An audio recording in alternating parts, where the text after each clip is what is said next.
Refletiu a luz divina em todo o seu esplendor. É o mesmo. Primeiro a gente tem que entender o que é Deus, quem é Deus. Deus é o Criador de tudo e de todos. Deus é uma força única e original de tudo. Deus é a fonte original de toda a criação.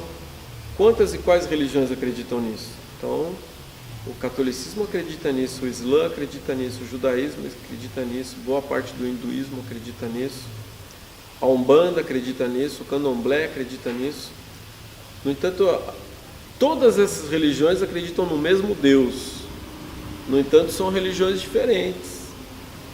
Então, elas creem no mesmo Deus, mas esse mesmo Deus possui nomes diferentes. Esse mesmo Deus se apresenta de formas diferentes.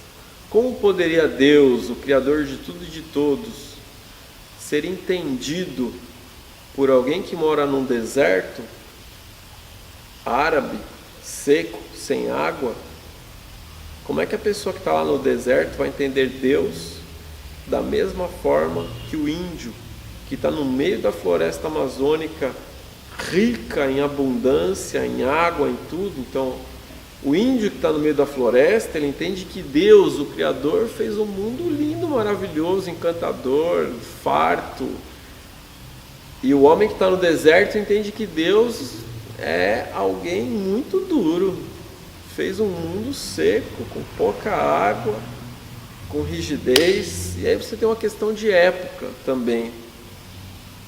Você tem quem é Deus, o ser único na visão de Abraão, de Moisés, de Cristo. E aí você tem o Deus do Velho Testamento, o Deus do Novo Testamento, o Deus do Alcorão, o Deus do Bhagavad Gita, o Deus do Zen de Avesta. Então todos estão dizendo, não, esse é o ser único, o Criador. Então ótimo, só tem um. Mas nós é que vemos a Deus de formas diferentes. Então o muçulmano vai dizer é Alá, o judeu vai dizer podemos chamá-lo de Adonai, o cristão vai dizer é Deus, o índio vai falar é Tupã, o hinduísmo vai dizer é Brahman, a Umbanda chama Deus de Olorum ou de Zambi, às vezes de Tupã. Entendemos, sim, é o mesmo Deus, mas nós tratamos de forma diferente. Nós entendemos de forma diferente. Mas no momento que dizemos Deus é um só, então estamos todos cultuando o mesmo Deus. Na Umbanda cremos em um Deus e várias divindades que são os orixás. Deus está acima de tudo, de todos os orixás. Então, os orixás são divindades de Deus que manifestam a vontade de Deus. Deus que é o ser único, a força única, o Criador de tudo e de todos. É o mesmo Deus das outras religiões. Mas aqui é a nossa religião, a gente entende de uma forma diferente. As giras de Umbanda são as sessões públicas de atendimento à comunidade. Então, a gira de Umbanda é um momento que o templo de Umbanda, que é aquela comunidade que constitui um templo e uma sociedade, realiza o seu ritual. Então, o ritual de Umbanda é como, eu vou dar exemplos daquilo que mais se conhece aqui no Brasil. O ritual de Umbanda ele é como a missa para os católicos. Então, os católicos vão à igreja no dia de missa. O umbandista vai ao seu templo, que é chamado de tenda, de centro, de terreiro, no dia que tem a gira, que também é conhecida como sessão, que é nesse dia que o templo abre as portas para receber a comunidade. Então as pessoas vão ao templo de Umbanda assistir o ritual e conversar ou tomar um passe com as entidades de Umbanda, que é o caboclo, preto velho, baiano, boiadeiro, marinheiro, criança, Exu, pombagira. Isto acontece numa sessão de Umbanda, numa gira. num trabalho de atendimento caritativo. Todo atendimento feito dentro de um terreiro de Umbanda, de um templo de Umbanda, esses atendimentos, essas sessões públicas, é um trabalho caritativo e gratuito. Zélio de Moraes define a religião de Umbanda como a manifestação do Espírito para a prática da caridade. Então, a prática da caridade é o fundamento básico e principal da religião de Umbanda. Dogma. A palavra dogma, ela diz respeito a um conceito teológico. Então, dogma é uma verdade que deve ser aceita sem contestação. Então, isso existe em algumas religiões. Na religião católica você tem alguns dogmas, como por exemplo a virgindade de Maria é um dogma. Você não pode questionar nem contextualizar. A ressuscitação de Jesus é um dogma. O fato de Maria ser considerada a mãe de Deus é um dogma. Então você tem dogmas católicos, são as verdades da Igreja Católica que não devem ser questionadas.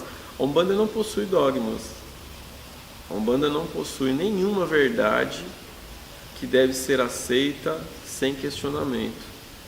Mas alguns umbandistas assumem certos dogmas para a sua vida, como não acender vela com isqueiro, só acender com fósforo, não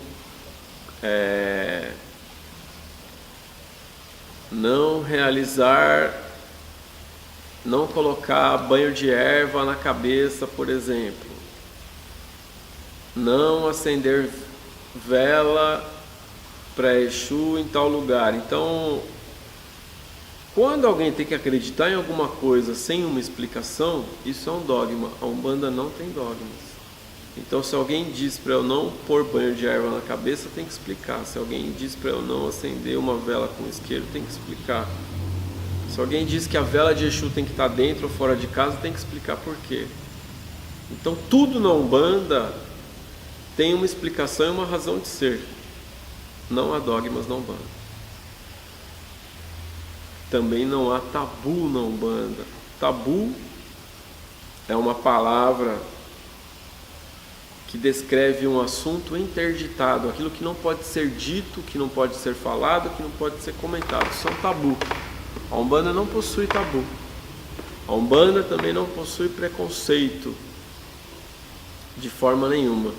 Então, a Umbanda é uma religião livre e aberta, e é uma religião que deve acompanhar a evolução da humanidade. Conforme a humanidade evolui nos seus conceitos, conforme a humanidade se transforma nos seus valores, a Umbanda acompanha essa transformação, essa mudança e essa evolução. A Umbanda é uma religião em constante transformação também, assim como o ser humano. As oferendas são uma forma de ligação com a natureza e com os orixás. Então, fazer uma oferenda é fazer um agrado aos orixás. Os orixás são forças da natureza. Então, Iemanjá, os orixás são forças da natureza também, e não apenas. Então, Iemanjá, ela tem a sua força no mar, Oxóssi tem a sua força na mata, Xangô tem sua força na pedreira, Oxum tem sua força na cachoeira. Então, quando eu vou visitar o Oxum na sua casa, que é a cachoeira, eu levo um agrado para ela. Esse agrado é a oferenda. Quando eu entrego a oferenda para o Oxum, a oferenda está nas minhas mãos. A oferenda de Umbanda são flores, frutas, ervas, velas e bebidas. Essa é a oferenda de Umbanda. Então, quando eu ofereço algo para Oxum, eu vou na casa de Oxum, ali eu me ajoelho, ali eu rezo, eu evoco Oxum, chamo a sua presença e lhe ofereço algo. No momento que ela recebe, as mãos dela tocam as minhas mãos, porque eu ofereci algo e ela veio receber. Então, no momento que ela recebe a minha oferenda, eu sou tocado por Oxum. Essa é uma boa razão para fazer uma oferenda. Essas são as oferendas aos orixás. Diferente das oferendas que a gente encontra na rua, nas encruzilhadas. Então, na rua e na encruzilhada é possível fazer oferendas para Exu e para Pombagira. Na Umbanda, mesmo quando se faz uma oferenda na rua, na encruzilhada, essa oferenda é feita para pedir o bem, para pedir proteção, para pedir força. No entanto, cada vez mais a gente vem pedindo para que as oferendas sejam feitas em locais adequados. Então existe o Santuário Nacional da Umbanda aqui em São Paulo, existe o Vale dos Orixás também aqui em São Paulo, o santuário fica em São Paulo e em Santo André. O Vale dos Orixás fica em Juquitiba. E estão surgindo locais adequados para a gente fazer oferenda. Porque fazer oferenda na rua, nos grandes centros metropolitanos, é perigoso, é arriscado. E quando você faz uma oferenda na rua, você está fazendo na frente da casa de alguém, né? A pessoa que mora ali não gosta muito, não. Então a oferenda de Umbanda é sempre para o bem. Mesmo que às vezes alguém faça algo na rua. E quando é feito na rua, oferenda de Umbanda, mesmo quando feita na rua, geralmente é uma vela, um charuto, um copo de pinga, não são muitos elementos também. Então são práticas para o bem. Há oferendas de rua que são feitas por quem faz magia negativa, mas não é Umbanda, e para saber diferenciar tem que ser alguém que conhece da religião. O sacrifício animal ele não é um fundamento da Umbanda. Então a Umbanda, para ser praticada, ela não precisa de sacrifício animal. O fundador da Umbanda, Zélio de Moraes, não fazia sacrifício animal. Eu sou umbandista, médio de Umbanda, sacerdote de Umbanda. Sou formado em ciência da religião, tenho bacharelado em ciência da religião e nunca fiz um sacrifício animal. Estamos aqui num templo de Umbanda estabelecido, eu sou dirigente espiritual há alguns anos, eu preparo outros sacerdotes, eu nunca fiz um sacrifício animal. Então o sacrifício animal ele não é um fundamento da Umbanda. No entanto, a Umbanda é plural e diversa. Há na Umbanda segmentos de Umbanda que são mais africanistas do que os outros. Há segmentos de Umbanda que são mais espíritas do que os outros. Há segmento de Umbanda que é mais xamânico. Há segmentos de Umbanda que são mais esotéricos. Então, há segmentos dentro da Umbanda.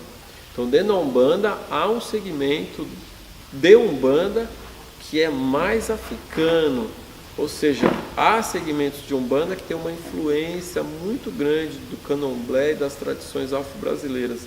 Dentro daqueles segmentos que geralmente são chamados de Umbanda Molocô, ou Umbanda trançada, ou Umbanda mista, e às vezes é chamado de Umbanda Omblé, naquele segmento, então é possível identificar o sacrifício animal, ainda que de forma bem reservada. A Umbanda é uma religião libertadora.